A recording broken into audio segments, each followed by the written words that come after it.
ایک مخلوق وہ ہے کہ جو خواہشات کے سائے میں جیتی ہے، پروان چڑھتی ہے، بڑھتی ہے، وہ بہائم ہیں۔ اور ایک مخلوق وہ ہے کہ جن کی تسبیح، ذکر، سجدہ اور قیام ہی غذا ہے۔ اور یہ تیسری مخلوق حضرت انسان ہے کہ اب یہ اس دوراہے پہ کھڑی ہے، چاہے لڑک کے ادھر چلی جائے، چاہے پرواز کرے تو فرشتوں سے بھی آگے گزر جائے۔ اب یہ اس کا اختیار ہے۔ حضرت انسان اللہ کی تخلیق کا شاہکار ہے، تو وہ لڑک کے چوپایوں جیسے کام کرے تو پھر چوپایا تو وہ ہوا ہی ہوا، لیکن فرمایا بل ہم عدل، بلکہ چوپایوں سے بھی گزر گیا ہے، اس لیے کہ چوپائے کے پاس تو تھا ہی وہ جو اس نے کیا، اور اس کے پاس چراغ علم بھی تھا، جگمگاتی راہیں بھی تھی، جنت کے راستے بھی تھے۔ یہ آسمان کی طرف پرواز کرنے کی بجائے زمین کی طرف لڑک گیا تو یہ چوپایوں سے بھی بدتر ہے۔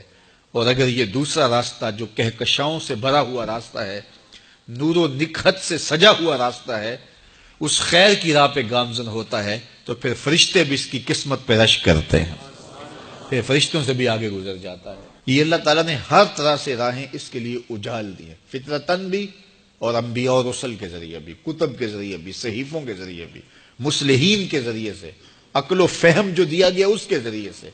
یعنی انسان کے لیے کوئی شک والی بات نہیں کہ اسے پتہ نہ ہو کہ یہ راستہ خیر کا ہے اور یہ راستہ شر کا ہے، یہ اس کو اچھی طرح آگہی دی گئی۔ جب کوئی چوری کرنے لگتا ہے، دیوار پھلانگتا ہے، اس کا دل دھڑکتا ہے، یہ اللہ تعالیٰ کی طرف سے وارننگ ہوتی ہے تو غلط کام کرنے جا رہے ہیں۔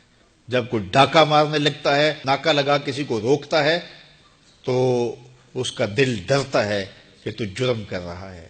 جب بدکاری کو کرنے لگتا ہے تو اس کا دل ڈولتا ہے کہ تم غلط کام کرنے جا رہے ہو۔ جب کوئی کسی کو قتل کرنے لگتا ہے تو جب وہ مقتول پہ حملہ آور ہوتا ہے تو دل ڈولتا ہے کہ تم غلط کر رہے ہو۔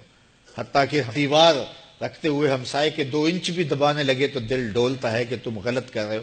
یہ جو تیز تیز دل دھڑکنے لگتا ہے گناہ کرتے ہوئے، تو یہ اللہ کی طرف سے اسے بتایا جا رہا ہوتا ہے کہ تم غلط کر رہے ہو۔ حضور سے پوچھا گیا کہ ایمان کیا ہے؟ فرمایا جب نیکی تجھے خوش کر دے اور گناہ تجھے دکھی کر دے فانت مومن، تو تو مومن ہے۔ تو کسی کو پوچھنے کی بجائے اپنے اندر سے فتویٰ لیا جاتا ہے، اندر ہی بتاتا ہے کہ اچھائی کیا ہے، اندر ہی بتاتا ہے کہ برائی کیا ہے۔ اب وہ کس راہ پہ چلے گا؟ میرے حضور نے فرمایا جنت کا راستہ مشکل اور کٹھن ہے، اور جو جہنم کا راستہ ہے وہ آسان اور آراستہ ہے، شہوات سے سجا ہوا راستہ ہے۔ اب تمہیں پتہ ہے کہ انجام کیا ہے اور تمہیں اختیار دیا گیا ہے۔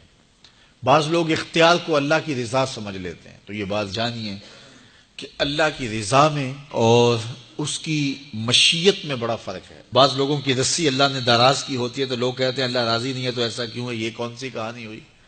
ظالم جابر لوگ تختوں پہ بیٹھ جاتے ہیں، مختلف حکومتیں سنبھال لیتے ہیں اور خلق خدا کی ناک میں دم کر دیتے ہیں، لوگ کہتے ہیں اللہ راضی نہیں ہے تو ایسا کیوں ہے؟ یہ کون سی بات ہوئی؟ تو یہ ہمارا ایک خود ساختہ کہا ہوا جملہ ہے۔ حقیقت میں کیا ہے کہ اللہ کی رضا اور ہے، اللہ کی مشیت اور ہے۔ یہ اللہ نے ہاتھ دیے ہیں، اللہ کی رضا یہ ہے کہ ان ہاتھوں سے اچھے کام کیے جائیں۔ آنکھیں دی ہیں تو ان آنکھوں سے قرآن مجید کی تلاوت کی جائے، اللہ کی قدرت کی نشانیاں دیکھی جائیں، لیکن ان آنکھوں کو شہوات سے بھر دیا جائے، ان ہاتھوں کو ظلم سے بھر دیا جائے تو اللہ روکتا نہیں ہے۔ ایسا نہیں ہے کہ بندہ گالی دینے لگے تو زبان ٹیڑھی ہو جائے، ایسا نہیں ہے کہ بری نظر سے آنکھوں کی بینائی کمزور ہو جائے، ایسا نہیں ہے تھپڑ مارنے لگے تو ہاتھ رک جائے، ایسا نہیں ہے کہ وہ میخانے کی جانب چلنے لگے تو پاؤں کی انگلیاں ٹیڑھی ہو جائیں، چلا نہ جائے، ایسا نہیں ہے۔ یہ اللہ کی مشیت ہے، اس نے قدموں میں طاقت رکھ دی، جدھر جانا چاہے جائے، اس نے اختیار بھی دیا ہے، لیکن یہ اس کا دیا گیا اختیار ہے، یہ اس کی مشیت ہے، لیکن اس کی رضا یہ ہے کہ یہ قدم اٹھیں تو مسجد کی جانب جائیں، یہ قدم اٹھے تو دکھیے کی مدد کے لیے جائیں، رزق حلال کمانے نکلیں، یہ زبان بولے تو قرآن کی تلاوت کرے، یہ لب کھلیں تو احادیث رسول کے نغمے ہوں، خیر خواہی کے کلمات ہوں، مخلوق خدا کی بہتری کی بات ہو۔ لیکن اگر کوئی گالی گلوچ دینے لگ جائے تو اس سے اللہ کی رضا نہیں۔ اللہ نے اعضاء بنا دیے اور اللہ نے انسان کو خیر اور شر کی تمیز دے دی، اچھائی اور برائی کا پتہ دے دیا، اب اس کی مرضی ہے کہ وہ کدھر نکلتا ہے۔